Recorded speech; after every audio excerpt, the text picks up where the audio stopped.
साथियों आज की जो क्लास रहने वाली है वो आपकी साइंस की रहने वाली है। तो साइंस के इंपॉर्टेंट क्वेश्चन आपके सामने मैं करवाने वाला हूँ, ठीक है। तो उनको आपको अच्छे से देख लेना है और वो 200 क्वेश्चन आपके लिए होने वाले, ठीक है। तो रेलवे के एग्जाम के लिए तो रहने वाले हैं, लेकिन जो स्टेट की एग्जाम होती है ना उनके लिए भी ये साइंस जो पूछी जाती है तो उसके लिए भी आपको मिलने वाला है, ठीक है। इसमें फिजिक्स करवाने वाला हूँ, केमिस्ट्री, बायो, ठीक है। तो इन टॉपिकों को जो सब्जेक्ट है इसमें से मैं आपको 100 क्वेश्चन आपको इनमें से करवाने वाला हूँ, ठीक है। तो इनको आपको एक बार देख लेना, ठीक है। चलते हैं, आपके सामने फर्स्ट क्वेश्चन आपके सामने दे रखा है तो उसको अच्छे से देख लीजिए, ठीक है। तो आसान क्वेश्चन भी है इसमें थोड़े, ठीक है। तो उनको देख लेते हैं एक बार। पहले आपके सामने जो क्वेश्चन फर्स्ट दे रखा है वो दे रखा है कि बल की एसआई इकाई क्या होती है, ठीक है। तो बल की एसआई इकाई आपसे पूछा जा रहा है। तो आप सभी जानते हो कि बल की जो एसआई इकाई होती है उसको बोलते हैं न्यूटन, ठीक है। आप अच्छे से पता है, ठीक है। फिर दे रखा है आपके सामने कार्य की एसआई इकाई क्या होती है, कार्य की होती है जूल होती है, यानी कार्य की जो एसआई इकाई क्या होती है, जूल होती है, ठीक है। शक्ति की एसआई इकाई आपसे पूछा जा रहा है तो शक्ति की एसआई इकाई क्या हो जाएगी, शक्ति की होती है वाट, ठीक है। ये आपको ध्यान रखना होगा, यानी कि सी राइट आंसर रहने वाला है इसका, ठीक है। इसके बाद में आपके सामने दे रखा है फोर्थ नंबर का क्वेश्चन दे रखा है, इसको देख लेते हैं। फोर्थ नंबर का क्वेश्चन दे रखा है कि विद्युत की एसआई इकाई क्या होती है। तो विद्युत के बारे में पूछ रहा है तो विद्युत की होती है एम्पियर, ठीक है। यानी कि बी राइट आंसर रहने वाला है। फिर देखिए विद्युत धारा की पूछ रहा है, ठीक है। विद्युत धारा हो गया। अब दूसरा जो क्वेश्चन आपके सामने दे रखा है विद्युत प्रतिरोध की एसआई इकाई क्या होती है। तो विद्युत प्रतिरोध की होती है ओम हो जाएगी, ठीक है। ये आपको ध्यान रखना होगा, ओम होती है, ठीक है। यानी इसका राइट आंसर ए रहने वाला है, ठीक है। और इसके बाद देखिए विभवांतर की इकाई क्या होती है। तो विभवांतर की आपसे पूछा जा रहा है तो विभवांतर की हो जाएगी वोल्ट, ठीक है। ये आपको ध्यान रखना होगा, वोल्ट इसकी राइट आंसर हो जाएगा, ठीक है। एम्पियर की आपको बताई दी मैंने, ठीक है। इसके बाद में देखिए आपके सामने जो 7 नंबर का क्वेश्चन दे रखा है उसको देख लेते हैं। 7 नंबर का क्वेश्चन दे रखा है कि विद्युत आवेश की एसआई इकाई क्या होती है। तो विद्युत आवेश की बात कर रहा है तो कूलाम हो जाएगी, ठीक है। ओम प्रतिरोध की होती है, ठीक है, आप सभी जानते ही हैं। और इसके बाद में फिर देख लेते हैं आपके सामने 8वां क्वेश्चन दे रखा है विद्युत ऊर्जा की व्यावसायिक इकाई क्या होती है। तो विद्युत ऊर्जा की बात कर रहा है तो ये हो जाएगी किलोवाट घंटा हो जाएगी, ठीक है। 1 किलोवाट किसके बराबर होता है तो ये आपसे पूछा जा रहा है। तो इसका मतलब होता है 3.6 × 10⁻⁶ जूल हो जाएगी, ठीक है। ये आपका राइट आंसर रहने वाला है, यानी कि एक करेक्ट आंसर रहने वाला, ठीक है। फिर बात करते हैं आपके सामने 10वां क्वेश्चन दे रखा है। 10वां क्वेश्चन का मतलब है इसमें पूछा जा रहा है असदिश राशि, ठीक है। तो आपको पता है इसका राइट आंसर हो जाएगा चाल हो जाएगा। थोड़ा सा मैं बताना चाहता हूँ कि इसमें सदिश राशि होती है एक तो, ठीक है, और एक होती है असदिश राशि, ठीक है। ये दोनों के बारे में आपको पता होना चाहिए, ठीक है। जिसमें सदिश के अंदर तो क्या होती है, दिशा और परिणाम दोनों होते हैं, ठीक है। जिसमें दिशा और परिणाम दोनों होते हैं वो सदिश राशि होती है। तो असदिश राशि कैसी होती है, ठीक है, जिसमें सिर्फ दिशा होती है, परिणाम नहीं होता है, ठीक है, ठीक है। इसमें सदिश, इसमें दिशा और परिणाम दोनों होते हैं तो वो तो हो जाएगी आपकी सदिश राशि हो जाएगी, ठीक है। तो ये आपको ध्यान रखना हो, ठीक है।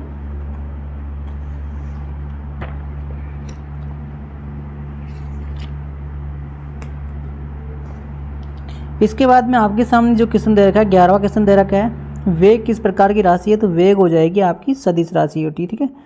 फिर इसके बाद में दे रखा है न्यूटन के बारे में। न्यूटन का प्रथम नियम किससे संबंधित है, जड़त्व से हो जाएगा, ठीक है। यानी कि एफ इसका राइट आंसर रहने वाला है, ठीक है। इसके बाद में फिर दे रखा है आपके सामने 13वां क्वेश्चन देख लेते हैं। 13वां क्वेश्चन आपके सामने दे रखा है कि न्यूटन का जो दूसरा नियम है किससे संबंधित है। तो ये हो जाएगा द्रव्यमान गुणा त्वरण, ठीक है। यानी ए राइट आंसर रहने वाला है, ठीक है। फिर देखिए 14वां क्वेश्चन दे रखा है न्यूटन का तीसरा नियम हो जाएगा क्रिया प्रतिक्रिया, यानी कि ये विपरीत कार्य करता है, ठीक है, ठीक है। तीसरा नियम होता है ना विपरीत कार्य करता है, ठीक है। फिर देखते हैं आपके सामने दे रखा है 15वां क्वेश्चन दे रखा है पृथ्वी पर गुरुत्व त्वरण का मान लगभग कितना है। तो 9.8 मीटर पर स्क्वायर सेकंड हो जाएगा, ठीक है। और पृथ्वी का प्लान वेग आपसे पूछा जा रहा है तो ये हो जाएगा 11.2 किलोमीटर पर सेकंड स्क्वायर हो जाएगा, ठीक है। इसके बाद में आपके सामने जो क्वेश्चन दे रखा है वो दे रखा है 17वां नंबर का, ठीक है। इसमें दे रखा है कि भार किस पर निर्भर होता है। तो भार होता है आपकी गुरुत्व त्वरण पर निर्भर होता है, ठीक है। यानी कि भार की मतलब होता है न्यूटन की बात कर रहा है वो, ठीक है। तो गुरुत्व त्वरण पे बात हो जाएगा, ठीक है। फिर देखते हैं द्रव्यमान की एसआई इकाई क्या होती है। द्रव्यमान की हो जाएगी किलोग्राम, ठीक है। यानी इसका राइट आंसर बी रहने वाला है, ठीक है। फिर आपके सामने दे रखा है 9वां क्वेश्चन का 19वां क्वेश्चन दे रखा है घनत्व की एसआई इकाई क्या होती है। तो घनत्व की एसआई इकाई के बारे में आपसे पूछा जा रहा है। तो घनत्व की एसआई इकाई हो जाएगी केजी मीटर क्यूब में हो जाएगी, ठीक है। ये भी आपको ध्यान रखना होगा। इसके बाद में फिर दे रखा है आपके पास दाब। तो दाब का मतलब पास्कल से हो जाएगा, लेकिन दाब बराबर होता है आपका बल बटा क्षेत्रफल। ठीक है, ठीक है, क्षेत्रफल होता है। ठीक है, यानी कि आपको पता होना चाहिए इसके बारे में। ठीक है, यानी कि दाब जो बराबर होगा ना आपका, वो बल यानी न्यूटन बराबर बल बराबर एरिया हो जाएगा। ठीक है, ये आपको ध्यान रखना होगा। ठीक है, इसके बाद दे रखा है कि वायुमंडल दाब मापने का यंत्र कौन सा होता है, इससे वायुमंडल को दाब को मापा जाता है, तो वो होता है बोरोमीटर हो जाएगा। ठीक है, फिर आपके सामने फिर दे रखा है कि तापमान को मापने वाले यंत्र की बात कर रहे हैं आपसे।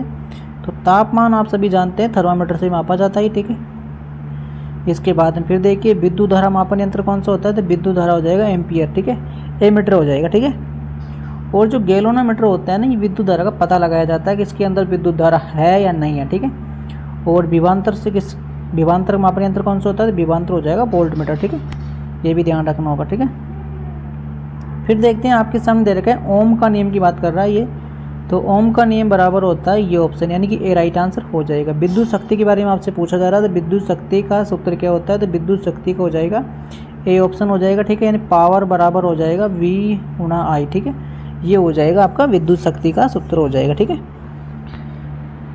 इसके बाद में देखिए 27वां क्वेश्चन दे रखा है आपके सामने, फ्यूज का तार किस गुण वाला होता है, यानी फ्यूज का तार कैसा होता है, तो निम्न गलनांक वाला होता है। जब भी तो ये ज़्यादा करंट आने पर टूट जाता है और घर की सभी लाइटों को सुरक्षित रह जाती है। ठीक है, ये ध्यान रखना हो। इसके बाद देखिए आपके सामने दे रखा है 28वां क्वेश्चन, घरेलू जो विद्युत परिपथ में फ्यूज किस तार में लगाया जाता है, तो ये कौन सा होता है, लाइव तार होता है। ठीक है, ये ध्यान रखना होगा, लाइव होता है। ठीक है, फिर देखिए विद्युत मोटर किस ऊर्जा यंत्र पर, यानी विद्युत मोटर की ऊर्जा को यांत्रिक ऊर्जा में बदलना कैसे होती है, ये विद्युत होता है। ठीक है, फिर आपके सामने देखते हैं जनरेटर किस ऊर्जा को विद्युत ऊर्जा में बदलता है, तो जनरेटर की बात कर रहा है, तो जनरेटर हो जाएगा यांत्रिक ऊर्जा हो जाएगी। ठीक है, फिर देखिए आपके सामने देखा ट्रांसफार्मर किस धारा पर कार्य करता है, ट्रांसफार्मर करता है आपका AC पर कार्य करता है। ठीक है, AC और DC होता है ना, उसमें से जैसे ट्रांसफर की बात कर रहा है, ट्रांसफर हो जाएगा आपका AC पर कार्य करता है। ठीक है, फिर इसके बाद दे रखा है आपके सामने ध्वनि की बात कर रहा है, ध्वनि की निर्वात में कैसी होती है, तेज़ होती है, ये चलती नहीं है, धीमी चलती है, ये प्रकाश में बदल जाती है। तो निर्वात में ध्वनि आवाज़ ही नहीं करती, क्योंकि जहाँ पे टॉस होगी वहीं ध्वनि होगी, जहाँ पे टॉस नहीं है तो वहाँ पे ध्वनि का कोई रोल ही नहीं है, क्योंकि माध्य की जरूरत पड़ती है ध्वनि के अंदर। ठीक है, फिर आपके सामने दे रखा है कि ध्वनि की चाल सबसे अधिक किस में होती है, तो ध्वनि की सबसे ज़्यादा हो जाएगी टॉस में, फिर लिक्विड में, फिर गैस में। ठीक है, और निर्वात में तो होती ही नहीं है। ठीक है, फिर देखिए ध्वनि की तीव्रता किस में मापी जाती है, तो ये मापी जाती है डेसीबल में। ठीक है, यानी ध्वनि को अगर मापना होता है तो किस में मापी जाती है, डेसीबल में मापी जाती है। ठीक है, फिर देखिए मनुष्य की श्रव्य आवृत्ति सीमा लगभग कितनी होती है, जिसको मनुष्य सुन सकता है। ठीक है, यानी कि 20 से 20,000 हर्ट्ज तक होती है। ठीक है, ये जो मनुष्य इसको सुना जा सकता है। ठीक है, फिर होती है परासारी ध्वनि, जो इसको मनुष्य सुन ही नहीं सकता। ठीक है, इसका राइट आंसर हो जाएगा 20,000 से अधिक होती है। ठीक है, ये इसके बाद में फिर देखिए सोनार में किसका उपयोग किया जाता है, तो इसमें सोनार में प्रयोग किया जाता है परासरी ध्वनि का। ठीक है, फिर देखिए प्रकाश की चाल निर्वात में लगभग कैसी होती है, तो प्रकाश की जो चाल होती है ना निर्वात में 3 × 10⁸ मीटर पर सेकंड होती है। ठीक है, फिर देखिए प्रकाश वर्ष की इकाई क्या कहलाती है, प्रकाश वर्ष की इकाई को बोलते हैं दूरी बोलते हैं। ठीक है,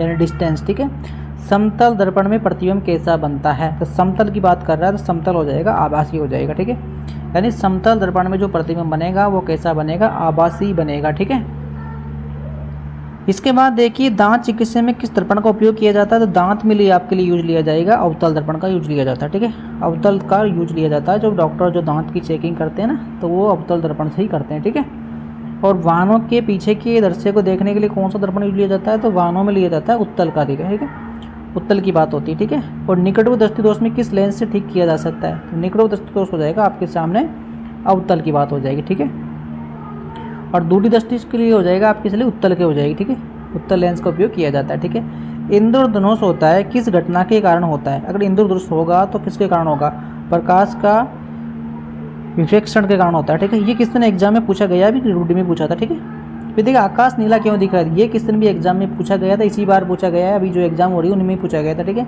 तो प्रकाश का जो नीला रंग किसके कारण होता है, प्रकाश के परागण के कारण होता है। ठीक है, ये भी आपको ध्यान रखना होगा। फिर इसके बाद देखिए कि सूर्य में सूर्य का प्रकाश किस प्रकार का है, तो सूर्य का जो प्रकाश है वह किस प्रकार का है, तो बहुवर्णीय हो जाएगा। ठीक है। फिर आपके सामने दे रखा है 48 नंबर क्वेश्चन दे रखा है कि सबसे अधिक तरंग दैर्घ्यता रंग किस में होती है, कौन से रंग में होती है। तरंग दैर्घ्यता सबसे होती है लाल रंग में और सबसे कम होती है बैंगनी रंग में। ठीक है, ये ध्यान रखना होगा। इसके बाद फिर पूछ रहा है आपसे सबसे कम तरंग दैर्घ्य की बात कर रहा है, तो सबसे कम हो जाएगा आपका बैंगनी रंग में होता है और अधिक लाल रंग में होता है ये। ठीक है। एक्स किरणों की खोज किसने की थी, तो एक्स की खोज किसने की थी, रोंटगन ने की थी। ठीक है, इसका राइट आंसर बी रहने वाला है। ठीक है। इसके बाद फिर आपके सामने क्वेश्चन दे रखा है कि परमाणु बम किस सिद्धांत पर कार्य करता है, तो परमाणु बम की बात कर रहा है आपसे, किस सिद्धांत पर कार्य करता है। परमाणु करता है नाभिकीय विखंडन पर कार्य करता है। परमाणु जो बम है किस सिद्धांत पर कार्य करता है, तो परमाणु हो जाएगा आपका नाभिकीय विखंडन पर कार्य करता है। ठीक है। इसके बाद फिर दे रखा है आपके सामने हाइड्रोजन बम किस पे कार्य करता है, हाइड्रोजन हो जाएगा संलयन पर। ठीक है, यानी कि संलयन जो पर आधारित पर तो हाइड्रोजन बम कार्य करता है और नाभिकीय संलयन पर आपका परमाणु बम कार्य करता है। ठीक है। फिर देखते हैं आपके सामने 53 नंबर का क्वेश्चन दे रखा है कि सूर्य में ऊर्जा किस प्रतिक्रिया से उत्पन्न होती है। अगर सूर्य में ऊर्जा उत्पन्न होगी तो कौन सी प्रतिक्रिया से उत्पन्न होगी, तो सूर्य की बात कर रहा है तो नाभिकीय संलयन हो जाएगा। ठीक है, और नाभिकीय संलयन ही परमाणु बम के अंदर भी होता है। ठीक है। फिर देखिए आपके सामने देखा गतिज ऊर्जा किससे संबंधित है, गतिज ऊर्जा हो जाएगी आपकी गति से हो जाएगी। स्थित ऊर्जा किससे हो जाएगी, स्थिति से हो जाएगी। ठीक है, और गतिज ऊर्जा का फॉर्मूला आपको पता होना चाहिए, क्या होता है 1/2 mv² होता है, ये गतिज ऊर्जा का होता है। और स्थित ऊर्जा का होता है mgh। ठीक है, ये होता है आपका स्थित ऊर्जा का। ठीक है, तो दोनों को आपको ध्यान रखना होगा। ठीक है। फिर देखते हैं आपके सामने ऊर्जा संरक्षण का नियम, तो ऊर्जा संरक्षण का नियम होता है ऊर्जा उत्पन्न नहीं की जा सकती, केवल बदली जा सकती। ठीक है, ना तो बदली जा सकती, इससे ना तो उत्पन्न किया जा सकता ना नष्ट किया जा सकता, सिर्फ इससे बदला जा सकता है। ये ऊर्जा संरक्षण का नियम होता है। ठीक है। फिर आपके सामने दे रखा है ताप का अच्छा चालक कौन सा है, तो ताप की बात कर रहा है, यानी कि किसका, तो तामा हो जाएगा ताप का अच्छा चालक। उष्मा का सबसे खराब चालक कौन सा होता है, तो उष्मा का हो जाएगी लकड़ी। ठीक है, खराब चालक की बात कर रहे हैं। पानी का क्वथनांक सबसे सामान्य, पानी का जो क्वथनांक है सामान्य वायुदाब पर तो 100 डिग्री सेल्सियस पे हो जाएगा। ठीक है, और पानी अगर जमेगा तो 0 डिग्री सेल्सियस पे जम जाएगा। ठीक है, और 0 डिग्री सेल्सियस के बराबर क्या होता है, तो 0 डिग्री के बराबर होता है 273 केल्विन में होगा। ठीक है, ये रेफ्रिजरेटर किस सिद्धांत पर कार्य करता है, तो रेफ्रिजरेटर करता है ऊष्मा का स्थानांतरण पर कार्य करता है, यानी फ्रिज की बात कर रहा है। ठीक है, तो इसके बाद में फिर देख लें आपके सामने चंद्रमा पर किसी भी वस्तु का भार पृथ्वी की तुलना में कैसा होता है, तो कैसा होता है, कम होता है। ठीक है, 1/6 हो जाता है वो। ठीक है, अगर कोई वस्तु पृथ्वी पर 24 है तो इसका 1/6 कर देंगे तो कितना हो जाएगा, तो वो आपका, ये तो पृथ्वी पे है, मान लिया अपन ने 24 तो पृथ्वी पे है और अपन चंद्रमा की बात करते हैं तो 1/6 कर देते हैं तो उसका। ठीक है, ये ध्यान रखना होगा। तो 6 चौका 24, तो 24 4 यानी 4 चंद्रमा पे हो जाएगा। ठीक है, और 4 का 6 गुना कर देंगे तो वो हो जाएगा आपका पृथ्वी पे। ठीक है, ऐसे ध्यान रखना होगा। ठीक है, फिर देखते हैं आपके सामने यदि किसी भी वस्तु की गति को दोगुनी कर दी जाती है तो उसकी गति ऊर्जा कैसी होगी, वो भी 4 गुना हो जाएगी। अगर कोई भी वस्तु है उसकी गति को अगर दोगुनी कर देते हैं हम तो उसकी गति ऊर्जा कैसी होगी, तो वो 4 गुना हो जाएगी। ठीक है, इसके बाद में फिर देखिए आपके सामने 65 नंबर का क्वेश्चन दे रखा है, सरल मशीन का उदाहरण है, तो लीवर इसका राइट आंसर हो जाएगा। ठीक है, हाइड्रोलिक की प्रेस की सिद्धांत पर कार्य करता है, तो ये करता है पास्कल के नियम पर कार्य करता है। ठीक है, इसके बाद फिर देखिए तैरने का नियम किस पे कार्य करता है, तो तैरने का नियम हो जाएगा आर्किमिडीज के सिद्धांत पर कार्य करता है। अगर कोई वस्तु पानी में तैर रही है तो क्या होगा, उसका गुरुत्व नहीं है, या उत्प्लन बल लगा हुआ है, या दाब नहीं है उसके अंदर, तो ये आपको बताना होगा कि कोई वस्तु अगर पानी में तैर रही है तो क्या होगा, तो उसमें क्या होगा, उत्प्लन बल लगा हुआ है। ठीक है, तो वस्तु तैरने वाली होती है। ठीक है, फिर आपके सामने दे रखा है न्यूटन का एसआई का मात्रक आपसे पूछा जा रहा है, तो केजी मीटर स्क्वायर में हो जाएगा। ठीक है, आवर्ती के एसआई इकाई में हाइड्रेज में हो जाएगी। ठीक है, ये भी ध्यान रखना होगा। इस प्रकार से आपके फिजिक्स के मैंने इसमें 70 क्वेश्चन आपको करवाए हैं जो आसान हैं और इजी भी थे, जो एग्जाम में अधिकतर आपसे पूछे जाते हैं बेसिक तौर पर। ठीक है, तो 70 क्वेश्चन आपने देख लिए। अब आगे के जो क्वेश्चन रहने वाले हैं आपके पास केमिस्ट्री के रहने वाले हैं, तो इनको भी एक बार आप देख लीजिए। केमिस्ट्री के जो क्वेश्चन रहने वाले थे इनको भी आप एक बार देख लीजिए। ठीक है, क्योंकि ये भी इंपॉर्टेंट क्वेश्चन होंगे। ठीक है, इसके बाद इसमें देख लेते हैं केमिस्ट्री जल का सूत्र आपसे पूछा जा रहा है, तो जल का सूत्र आप सभी जानते होंगे H2O होता ही है, ठीक है, यानी कि बी राइट आंसर रहने वाला है, ठीक है। तो H2 आपको पता चल गया।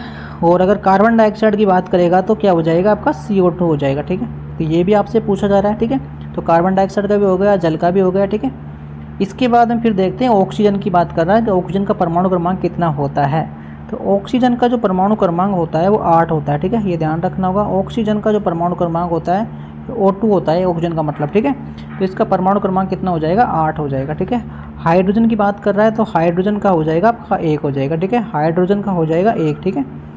इसके बाद में देखते हैं आपके सामने दे रखा है इलेक्ट्रॉनिक का आवेश कैसा होता है। तो इलेक्ट्रॉनों का आवेश कैसा होता है, नेगेटिव होता है, ठीक है, यानी ऋणात्मक होता है। और प्रोटीन का आवेश कैसा होता है, प्रोटोनों का, इलेक्ट्रॉनों का आवेश तो नेगेटिव होता है, लेकिन जो प्रोटॉन होते हैं उनका होता है धनात्मक, यानी पॉजिटिव होता है इनका, ठीक है। ये तो हो जाएगा पॉजिटिव और इलेक्ट्रॉन हो जाएगा नेगेटिव, ठीक है। आवेश की बात कर रहा है, ठीक है, यानी प्रोटॉन की पॉजिटिव हो जाएगा, ठीक है। और न्यूट्रॉन का आवेश कैसा होता है, तो न्यूट्रॉन होते हैं उदासीन, ठीक है, ये उदासीन होते हैं, ठीक है। तो मैंने आपको क्या बताया, इलेक्ट्रॉन हो गया, प्रोटॉन हो गया और न्यूट्रॉन हो गया, ठीक है। तो ये तो हो गए आपके पॉजिटिव, ठीक है, ये तो नेगेटिव हो गए, ठीक है, यानी कि नेगेटिव हो जाएंगे, प्रोटॉन आपके प्लस में हो जाएंगे और ये आपके उदासीन हो जाते हैं, ठीक है, कौन से, न्यूट्रॉन, ठीक है, ये ध्यान रखना होगा। फिर आपके सामने दे रखा है कि परमाणु का केंद्र कहलाता है। तो परमाणु का केंद्र नाभिक में होता है, ठीक है। इलेक्ट्रॉन की खोज किसने की, जो थॉमसन ने की थी, ठीक है। इसके बाद में फिर दे रखता है न्यूट्रॉन की खोज किसने की, तो इसकी खोज की थी चैडविक ने की थी। प्रोटॉन की खोज किसने की, तो प्रोटॉन की हो जाएगी रदरफोर्ड ने, ठीक है। इसके बाद फिर देखते हैं कि आधुनिक आवर्ती सारणी में कितने समूह होते हैं, यानी आधुनिक जो आवर्ती सारणी थी, आधुनिक आवर्ती सारणी में कितने समूह होते हैं, तो 18 समूह होते हैं, ठीक है। आधुनिक आवर्ती सारणी में कितनी आवर्ती होती है, आवर्ती की बात कर रहा, समूह तो आपसे पूछेगा तो 18 बताना है, आवर्त पूछेगा तो आपको 7 बताना है, ठीक है। फिर देख लेते हैं आपके सामने क्वेश्चन दे रखता है कि इलेक्ट्रॉनिक विन्यास 2, 8, 7 किस तत्व का है। तो ये किस तत्व का है, आपसे पूछा जा रहा है। तो ये कैलोरीन का हो जाएगा, और ये कितना होता है, 17 होता है, ठीक है। टोटल 17 हो गया ना, 7 7 14 15 और 2 17 हो गया, 30 का हो जाएगा, ठीक है। इसके बाद में फिर देखता है सबसे हल्का तत्व कौन सा है, यानी सबसे हल्का तत्व की बात कर रहा है, ठीक है। तो वो हो जाएगा हाइड्रोजन। और सबसे हल्की गैस कौन सी होती है, तो वो भी हो जाएगी आपकी हाइड्रोजन। अगर तत्व की बात करेगा तो भी हाइड्रोजन बताना है आपको, और हल्की गैस की बात करेगा तो भी आपको हाइड्रोजन ही बताना है, ठीक है। फिर देखिए कि वायु में सर्वाधिक मात्रा में कौन सी गैस है, यानी वायु में नाइट्रोजन हो जाएगी, ठीक है, जो कितनी होती है 78% होती है, ठीक है। इसके बाद ऑक्सीजन कितनी होती है 21% होती है, ठीक है। इसके बाद देखिए कि वायु में ऑक्सीजन का लगभग कितना परसेंट है, तो 21% होती है, मैंने बताया अभी आपको। और नाइट्रोजन लगभग कितनी होती है 78% होती है, ये भी मैंने आपको बताया। ये ओजोन का सूत्र आपसे पूछा जा रहा था, ओजोन हो जाएगा O3, ठीक है, ये ध्यान रखना, ठीक है, यानी कि इसका राइट आंसर ये रहने वाला है। ओजोन परत किस मंडल में पाई जाती है, तो समतापीय मंडल में पाई जाती है, ठीक है। ओजोन परत की बात कर, अम्ल का पीएच मान आपसे पूछा जा रहा था, अम्ल का मतलब पूछ रहा था, अम्ल होता है 7 से कम, ठीक है। तो ये 7 से कम हो जाएगा। अगर क्षार की बात करेगा तो वो 7 से अधिक हो जाएगा, ठीक है। और जो 7 होता है वो उदासीन होता है, ठीक है। उदासीन का पीएच मान 7 होता है, ठीक है, ये मैंने आपको बता ही दिया, ठीक है। फिर देखते हैं क्षार का पीएच मान कितना होता है, तो क्षार का हो जाएगा 7 से अधिक हो जाएगा, ठीक है। शुद्ध जल का पीएच मान कितना होता है, तो 7 होता है शुद्ध जल का पीएच मान, ठीक है, ये भी आपको ध्यान रख सकते हैं, ठीक है। इसके बाद में देखते हैं बेकिंग सोडे का सूत्र आपसे पूछा जा रहा है, ठीक है, यानी कि बेकिंग सोडे का आपसे पूछा जा रहा है, तो ये हो जाएगा NaHCO3। तो बेकिंग सोडा हो जाएगा NaHCO3, यानी कि खाने का सोडा हो गया ये, ठीक है, ये ध्यान रखना है इसका, ठीक है। इसे सोडियम बाइकार्बोनेट भी कहते हैं, ठीक है। खाने का सोडे का रासायनिक नाम क्या होता है, तो सोडियम क्लोराइड हो ही जाएगा, ठीक है। इसके बाद में फिर देखते हैं आपके सामने बेकिंग सोडा। बेकिंग सोडा पीछे क्या पूछा था इसने, खाने का सोडा किसका रासायनिक नाम होता है, तो ये होता है सोडियम क्लोराइड, ठीक है। फिर ये आगे पूछ रहा है बेकिंग सोडे की बात कर रहा है, इसका हो जाएगा सोडियम बाइकार्बोनेट, ठीक है। वॉशिंग सोडे की बात कर रहा है, तो वॉशिंग सोडा हो जाएगा आपका Na2CO3 10H2, ठीक है, ये भी ध्यान रखना होगा। फिर आपके सामने चलते हैं नेक्स्ट क्वेश्चन पर, ब्लीचिंग पाउडर के बारे में, ठीक है। तो ये होता है वाटर को साफ़ करने के लिए काम में किया जाता है ब्लीचिंग पाउडर का। और जो आपने स्विमिंग पूल देखे होंगे तो उनमें भी पानी को साफ़ करने के लिए ब्लीचिंग पाउडर का ही प्रयोग किया जाता है। तो इसका फॉर्मूले की बात आपसे कर रहा है, तो CaOCl2 होता है, ठीक है, यानी इसका राइट आंसर ए रहने वाला है, ठीक है। प्लास्टर ऑफ पेरिस की बात कर रहा है, तो प्लास्टर ऑफ पेरिस हो जाएगा आपके सामने ए ऑप्शन रहने वाला है, ठीक है। फिर पूछ रहा है आपसे जिप्सम का सूत्र। तो जिप्सम की बात करेगा तो जिप्सम को हो जाएगा CaSO4 2H2 हो जाएगा, ठीक है। सिरिका के अमल कैसा होता है, तो ये होता है एसिटिक हो जाएगा, ठीक है। एसिटिक किसी में होता है, सिरिका में हो जाएगा, ठीक है। फिर आपसे पूछा नींबू प्रमुख अमल कौन सा है, तो नींबू के अंदर कौन सा होता है, तो साइट्रिक हो जाएगा, ठीक है। दही में कौन सा होता है, लैक्टिक अमल होता है, ठीक है। चींटी के डंक में कौन सा होता है, फॉर्मिक अमल होता है, ठीक है। आप सभी जानते होंगे इस बात को, ठीक है। फॉर्मिक हो जाएगा। पेट में पाए जाने वाला प्रमुख अमल कौन सा होता है, तो HCl होता है, हाइड्रोक्लोरिक अमल होता है, ठीक है, वो पेट में पाया जाता है, ठीक है। अम्ल और सार की अभिक्रिया क्या कहलाती है, तो उदासीन अभिक्रिया होती है वो, ठीक है, उदासीन अभिक्रिया होती है। और अम्ल, ठीक है, और अगर बेस अगर क्रिया करते हैं तो क्या होता है, उदासीन होता है, ठीक है। इसमें लवण और हाइड्रोजन इसमें बनता है, ठीक है, जल बनता है, ठीक है इसमें। इसके बाद देखिए लोहे पर जंग लगना किस प्रकार की प्रतिक्रिया होती है, तो ये ऑक्सीकरण प्रतिक्रिया होती है, ठीक है। जंग का मुख्य घटक कौन सा होता है, जंग हो जाएगा, आयरन ऑक्साइड हो जाएगा, ठीक है। फिर इसके बाद देखिए ऑक्सीकरण में सामान्य क्या होता है, तो ऑक्सीजन में क्या होता है, ऑक्सीजन का जोड़ना होता है, ठीक है। ऑक्सीकरण की बात कर रहा है, ठीक है। ये ऑक्सीकरण में सामान्यतः क्या होता है, ऑक्सीजन का जोड़ना, ठीक है। और अपचयन का मतलब क्या होता है, अपचयन का मतलब होता है ऑक्सीजन को हटाना, ठीक है। ऑक्सीकरण और अपचयन के बारे में आपको ध्यान रखना है। ऑक्सीकरण तो हो जाएगा जिसमें ऑक्सीकरण तो ऑक्सीजन का जोड़ना, और अपचयन का मतलब हो जाएगा ऑक्सीजन को हटाना, ठीक है। फिर देखते हैं कि LPG मुख्यतः कौन सी गैस होती है, तो LPG के अंदर आपको पता होना चाहिए प्रोपोन ब्यूटेन होती है, ठीक है, ये ठीक है। फिर देखिए CNG का मुख्य घटक कौन सा है, तो मेथेन हो जाएगा, CNG में मेथेन हो जाएगा, ठीक है। फिर देखिए प्रकृति गैस का मुख्य घटक क्या है, तो प्रकृति के मुख्य गैस का घटक हो जाएगा मेथेन हो जाएगा। तो कोयले में किस प्रकार का ईंधन होता है, तो कोयले में होता है जीवाश्म ईंधन होता है कोयले के अंदर, ठीक है। कौन सा हो जाएगा, जीवाश्म ईंधन हो जाएगा। फिर देखिए पेट्रोल को किस नाम से जाना जाता है, तो इसको काला सोने के नाम से भी जाना जाता है। हीरा ग्रेफाइट किसके अप्रूप है, तो ये कार्बन के अप्रूप हो जाएंगे, ठीक है। फिर आपके सामने दे रखा है सबसे कठोर प्रकृति पदार्थ, तो सबसे कठोर पदार्थ हो जाएगा हीरा हो जाएगा भैया। ग्रेफाइट विद्युत का क्या है, तो ग्रेफाइट के अंदर क्या होता है, विद्युत का चालक होता है, ठीक है, ठीक है, ये ध्यान रखना होगा। फिर इसके बाद दे रखा है पीतल किससे बनता है, तो पीतल बनता है आपके कॉपर और जिंक से बनता है, ठीक है। इसके बाद देखिए कांसे की बात कर रहा है, तो ये आपका राइट आंसर हो जाएगा, बी ऑप्शन हो जाएगा, ठीक है। फिर देखिए स्टील की बात कर रहा है, तो स्टील किसका मिश्र धातु होता है, तो ये हो जाएगा आपका Fe+C। फिर देखिए स्टेनलेस स्टील में कौन सा तत्व होता है, तो इसके अंदर भी आपको ध्यान रखना होगा, ये राइट आंसर रहने वाला, ठीक है। फिर देखिए सोडियम को किस में रखा जाता है, तो सोडियम को रखा जाता है मिट्टी के तेल में, ठीक है। किस में रखा जाता है, मिट्टी के तेल में रखा जाता है, मिट्टी के तेल में रखा जाता है किसको, सोडियम को। सोडियम की बात कर रहा है, सोडियम को किस में रखा जाता है, मिट्टी के तेल में रखा जाता है सोडियम को, ठीक है। इसके बाद फिर देख लेते हैं आपके सामने सबसे अधिक अभिक्रियाशील धातु कौन सी है, तो सबसे ज़्यादा अभिक्रिया करती है सोडियम, तभी तो इसको मिट्टी के तेल में रखा जाता है भैया। इसके बाद देखिए सोने में कौन सा अम्ल, तो सोना हो जाएगा आपका एक्यूरेजियम, ठीक है। फिर आपके सामने 128 दे रखा है। एक्यूरेजियम में HClHNO3 का अनुपात कितना होता है, तो 3:1 होता है, ठीक है। फिर देखिए अमोनिया का फॉर्मूला आपसे पूछा जा रहा था, अमोनिया क्या हो जाएगा इसमें, NH3 अमोनिया हो जाएगा, ठीक है। सल्फरिक अम्ल की बात कर रहा है, तो सल्फरिक अम्ल H2SO4 होता है, ठीक है, सल्फरिक अम्ल हो जाएगा, ठीक है, ये जो आपके बैटरियों में इस्तेमाल किया जाता है, ठीक है। नाइट्रिक अम्ल का सूत्र आपसे पूछा जा रहा है, तो HNO3 हो जाएगा, ये नाइट्रिक अम्ल हो जाएगा, ठीक है। कार्बन मोनोऑक्साइड तो CO हो जाएगा, जो आप सभी जानते हैं वाहनों से निकलता है, ठीक है, ये ठीक है। इसके बाद फिर आप देख लेते हैं नेक्स्ट बात करते हैं, कार्बन मोनोऑक्साइड किस प्रकार की गैस होती है, तो ये एक जहरीली गैस होती है, ठीक है, आप सभी जानते हैं इस बात को। अग्निशमन यंत्रों में सामान्य कौन सी गैस का प्रयोग किया जाता है, तो CO2 का प्रयोग किया जाता है, यानी कि कार्बन डाइऑक्साइड का प्रयोग किया जाता है अग्निशमन के अंदर, ठीक है, जो आग बुझाने के इस्तेमाल की जाती है, ठीक है। फिर इसके बाद देखते हैं कि 2 मोल पानी का द्रव्यमान कितना होता है, तो ये हो जाएगा 36, ठीक है। फिर आपके सामने चलने वाले हैं अब बायोलॉजी के क्वेश्चन, ठीक है। तो आपके फिजिक्स के क्वेश्चन भी मैंने करवा दिए जो इंपॉर्टेंट क्वेश्चन थे, और जो केमिस्ट्री के थे वो भी मैंने आपको करवा दिए। अब रहने वाले हैं आपके फिजिक्स के, जो आपके 136 से लेकर 200 तक चलने वाले हैं, ठीक है। फिर देखते हैं कोशिका का पावर हाउस किसे कहा जाता है, तो माइटोकॉन्ड्रिया, ये जाना पहचाना किससे है ना, ठीक है, कई बार पूछा है एग्जामों में। फिर देखते हैं कोशिका का नियंत्रण केंद्रक है, तो वो हो जाएगा आपका नाभिक हो जाएगा, ठीक है। प्रोटीन का संश्लेषण कौन सी जगह होता है, तो ये राइबोसोम में होता है, ठीक है, और राइबोसोम इसका राइट आंसर रहने वाला, ठीक है।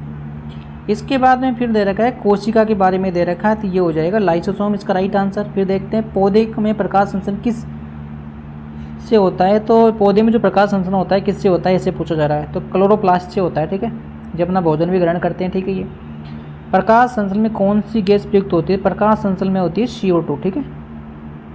फिर आगे बात कर लेते हैं प्रकाश संश्लेषण में कौन सी गैस निकलती है, तो प्रकाश संश्लेषण में आपके निकलती है ऑक्सीजन, ठीक है। क्योंकि पेड़ पौधे कार्बन डाइऑक्साइड तो लेते हैं लेकिन ऑक्सीजन छोड़ते हैं, ठीक है, ये आपको ध्यान रखना होगा। और इंसान है जो ऑक्सीजन ग्रहण करते हैं और कार्बन डाइऑक्साइड छोड़ते हैं, उल्टा काम है कहने का मतलब। इसके बाद फिर देखते हैं कि पौधे में जल का परिवहन कौन सा किसके द्वारा होता है। पौधे में जल की बात फाइलम से होता है, खाद्य पदार्थों की बात फाइलम हो जाएगा, ठीक है। तो दोनों को आपको ध्यान रखना होगा। फोलियम का तो क्या है, नीचे से ऊपर दोनों तरफ करता है, लेकिन जाइलियम होता है ना, नीचे से सिर्फ ऊपर ही जाता है, ठीक है, ये ध्यान रखना। पूछा जाता है कई बार, ठीक है। पौधे में भोजन का परिवहन कौन करता है, तो पौधे में जल का नहीं भोजन का, तो भोजन का फोलोएम हो जाएगा, ठीक है। फिर देखिए पत्तियों में गैस का आदान प्रदान किसके द्वारा होता है, तो ये होता है आपके सामने बी ऑप्शन, ठीक है। इसके बाद देखिए मानव शरीर की सबसे बड़ी ग्रंथि कौन सी है, तो अग्नि। तो सबसे बड़ी ग्रंथि की बात आपसे पूछा जा रहा है, तो यकृत इसका राइट आंसर रहने वाला है। मानव शरीर का सबसे बड़ा अंग की बात करेगा तो त्वचा हो ही जाएगा, ठीक है, आप सभी जानते हैं इस बात को। फिर देखते हैं आपके सामने दे रखा है किशन मानव शरीर में रक्त को पंप करने वाला अंग कौन सा होता है, तो हृदय होता है, ठीक है। सामान्य मानव रक्तचाप कितना होता है, तो वो होता है आपका 120/100 होता है, ठीक है, 80 होता है, ठीक है, यानी कि 120/80 देखना, ठीक है। फिर देखिए लाल रक्त कणिकाओं का निर्माण कहाँ होता है, तो लाल रक्त जो कणिकाएं होती है यानी RBC की बात कर रहा है, RBC की बात कर रहा है, ठीक है। तो इनका जो निर्माण है कौन सी जगह होता है, तो अस्थिमज्जा में होता है, ठीक है, जिनका समय 120 दिन का होता है, ठीक है। वो उसके बाद फिर देखते हैं लाल रक्त कणिकाओं में कौन सा पदार्थ पाया जाता है, तो लाल रक्त जो कणिका होती है इसमें कौन सा होता है, हीमोग्लोबिन पाया जाता है, ठीक है। हीमोग्लोबिन में कौन सी धातु होती है, तो आयरन होती है, ठीक है।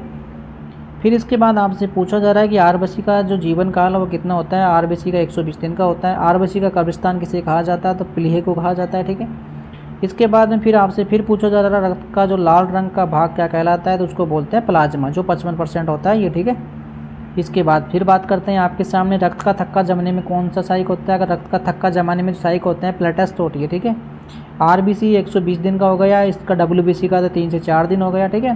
प्लाज्मा आपका 55% होता है ये, ठीक है। इसके बाद में फिर देखते हैं शरीर के रोग और प्रतिरोधक क्षमता में मुख्य किसकी भूमिका होती है, तो रोगों से लड़ने का काम WBC का ही होता है, ठीक है। अगर आपकी WBC मजबूत है तो रोगों से लड़ेगी, ठीक है। इसके बाद फिर बात करते हैं सर्वभूमिका दाता, यानी सबसे ज़्यादा जो ब्लड से होता है, ठीक है, जो दाना कर सकता है यानी कि दे सकता है, तो O नेगेटिव होता है, ठीक है। यानी O नेगेटिव तो क्या करता है, सबसे ज़्यादा डोनेट करता है, और A जो B है प्लस में ये सबसे ज़्यादा ग्रहण करता है, यानी इसके पास सबसे ज़्यादा ब्लड होता है, सब किसी का भी ले सकता है कहने का मतलब ये, लेकिन O है सभी को दे सकता है, किसी को भी दे सकता है ऑलराउंड, ठीक है, जितने भी ब्लड ग्रुप हैं उन सबको दे सकता है O। और लेकिन A भी है, ये किसी का भी ले सकता है, ठीक है, ये भी ध्यान रख सकते हैं। इसके बाद देखते हैं कि सर्वमिक रक्तदाता तो मैंने बता दिया, ठीक है। मानव हृदय में कितने कक्ष होते हैं, तो 4 होते हैं, ठीक है। मानव शरीर में सामान्य कितनी जोड़ी पसलियाँ होती है, तो इसमें 12 होती है, ठीक है, ऐसे 24 हो जाती है टोटल, ठीक है। मानव शरीर की सबसे लंबी हड्डी की बात आपसे पूछा जा रहा है, तो ये जांघ की हड्डी होती है, ठीक है। मानव शरीर की सबसे छोटी जो कान की हड्डी होती है, ठीक है। इसके बाद में फिर देखते हैं मानव शरीर में कुल कितनी हड्डियाँ होती है, तो ये हो जाएगी आपकी 206 हो जाएगी, ठीक है। हड्डियों की बात करेगा तो 206 हो जाएगी, ठीक है। और मानव मस्तिष्क का सबसे बड़ा भाग कौन सा होता है, तो सबसे बड़ा भाग हो जाएगा सेरिब्रम, ठीक है, ठीक है। और मानव का जो शरीर का संतुलन कौन करता है, तो मेंडुला ओब्लिंगस जो अपने सिर के पीछे होता है, ठीक है। और उसके बाद देखते हैं कि श्वसन का मुख्य अंग कौन सा होता है, तो श्वसन का काम होता है फेफड़ा, ठीक है। इसके बाद देखिए गैसों का आदान प्रदान फेफड़े में होता है, तो वो होता है, इसका राइट आंसर हो जाएगा बी ऑप्शन, ठीक है। गैसों का आदान प्रदान फेफड़ों में कहाँ होता है, तो इसका राइट आंसर हो जाएगा एलिवेयोला, ठीक है। पाचन की बात कर रहा है, तो पाचन की शुरुआत आपके मुख से शुरू होती है, ठीक है, और ये छोटी आंतों तक चलती है, ठीक है। मुख से शुरू होती है, छोटी आंतों तक चलती है। पूछा आपसे जरा शुरुआत कहाँ से होती है, मुख से होती है और छोटी आंखों तक चलती है, ठीक है। लार में कौन सा एंजाइम पाया जाता है, लार की आपसे पूछा जा रहा है, तो एमाइलेज भी हो जाएगा और टालियन भी एंजाइम भी होता है, ठीक है, एंजाइम की बात कर रहा है, ठीक है। प्रोटीन का पाचन मुख्य खांस से शुरू होता है, तो प्रोटीन का पाचन की बात करेगा तो आपका पेट से हो जाएगा, ठीक है। इसके बाद में फिर दे रखा है पित्त से रस कहाँ बनता है, तो ये बनता है आपका यकृत में, लेकिन स्टोर कौन सी जगह रहता है, अग्नाशय में रहता है, ठीक है, अमाशय में रहता है, ठीक है। फिर देखिए ये कौन सी जगह रहता है, अग्नाशय में रहता है, ठीक है। अग्नाशय के अंदर स्टोर रहता है, यकृत में ये बनता है, ठीक है। ये ध्यान रखना होगा पित्तरस, ठीक है। यानी कि पित्तरस जो बनता है ना वो तो यकृत में बनता है, लेकिन स्टोर की बात करेगा तो अग्नाशय में हो जाएगा, ठीक है। इंसुलिन में किस ग्रंथि में स्रावित होता है, तो ये हो जाएगा आपका अग्नाशय, ठीक है। इंसुलिन किस ग्रंथि से स्रावित होता है, तो ये भी अग्नाशय से हो जाएगा। इसके बाद में फिर देखते हैं कि इंसुलिन की कमी से कौन सा रोग होता है, तो इनसे हो जाएगा मधुमेह, ठीक है।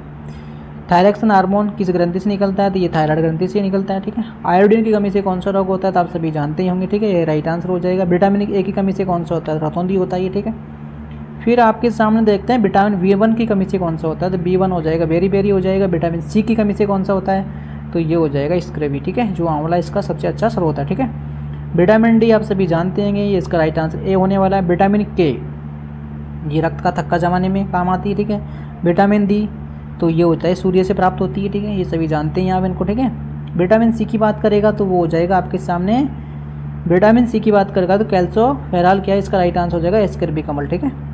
विटामिन डी आप सभी जानते हैं, इसका राइट आंसर कैल्सोफेरॉल हो जाएगा, ठीक है। एस्कर्बी कमल तो इसमें हो जाएगा ना विटामिन सी में, ठीक है। और विटामिन ए का रासायनिक नाम आप सभी जानते हैं, रेटिनॉल हो जाएगा। विटामिन B1 का नाम क्या हो जाएगा, थाइमन हो जाएगा, ठीक है। इसके बाद में फिर देखते हैं मानव शरीर का यूरिया का निर्माण मुख्यतः कहाँ पे होता है, यानी कि जो यूरिया का निर्माण होता है यकृत में होता है, ठीक है। और मानव शरीर का जो प्रमुख उत्सर्जित अंग कौन सा होता है, तो वो गुर्दा होता है, ठीक है। तो गुर्दा की क्रियात्मक इकाई को निर्फोम कहा जाता है। ये तंत्रिका तंत्र की मूलभूत इकाई को न्यूरॉन कहा जाता है। दोनों क्वेश्चनों को थोड़ा ध्यान से समझिए एक बार, ठीक है, अच्छे क्वेश्चन है दोनों। ये गुर्दा की जो क्रियात्मक इकाई है उसको तो निर्फॉर्म कहा जाता है, लेकिन तंत्रिका तंत्र की है उसको क्या कहा जाता है, न्यूरॉन होती है वो। इसकी जो मूलभूत इकाई होती है न्यूरॉन होती है, ठीक है, ध्यान रखना दोनों को। फिर देखिए डीएनए की बात कर रहा है तो डीएनए का आप सभी जानते ही होंगे, ठीक है। इसके बाद में आरएनए की बात कर रहा है तो आरएनए को भी ध्यान रखना होगा, आरएनए का भी ए हो जाएगा, ठीक है। आनुवंशिकता की मूल इकाई कैसी होती है, तो वो होती है जीन पर डिपेंड करती है, ठीक है। रक्त का लाल रंग किसके कारण होता है, हीमोग्लोबिन के कारण होता है, ठीक है। मलेरिया किसके कारण होता है, तो मलेरिया के बारे में आपको पता ही होगा, ठीक है, जो मादा मच्छर से होता है, ठीक है। इसके बाद में फिर देखते हैं मलेरिया फैलने वाला मच्छर कौन सा था, मादा एनफ्लूएंजा मच्छर होता है। ये डेंगू किसकी बीमारी है, तो ये भी एंडीज मच्छर से होती है, ठीक है, एंडीज हो जाएगा, ठीक है। फिर देखिए आपके सामने देखा टीबी के बारे में, टीबी को विक्टोरिया के कारण होता है, बैक्टीरिया के कारण। एड्स की वायरस तो एड्स हो जाएगा HIV, ठीक है। तो ये थे आपके 200 क्वेश्चन जो फिजिक्स के हो गए, केमिस्ट्री बायो के हो गए, ठीक है। और ये दे रहे हैं आपके सामने जो इंपॉर्टेंट टॉपिक फिजिक्स के हैं, केमिस्ट्री के हैं, बायो के, ठीक है। तो इन टॉपिकों से आपसे क्वेश्चन एग्जाम में पूछे जाते हैं, ठीक है। तो इनको आपको अच्छे से देखते हुए चलना है, ठीक है। तो मैं उम्मीद करता हूँ कि आपको ये क्लास अच्छी लगी होगी, ठीक है। ये 200 क्वेश्चन थे आपके साइंस के जो मैंने आपको करवा दिए। इसी प्रकार से मैंने हिस्ट्री, पॉलिटिकल, ज्योग्राफी, ठीक है, उनके भी आपको करवा दिए 200 क्वेश्चन, और ये क्वेश्चन भी आपको इसमें करवा दिए, ठीक है। तो मैं उम्मीद करता हूँ कि ये वीडियो आपको अच्छा लगेगा। तो आपको चैनल को एक बार अच्छे से क्या करना है, लाइक करना है, ठीक है, लाइक भी करना है, ठीक है, ठीक है, फॉलो भी करना है और सब्सक्राइब भी करना है, ठीक है। तीनों काम आपको कर लेने हैं, ठीक है। थैंक यू, धन्यवाद।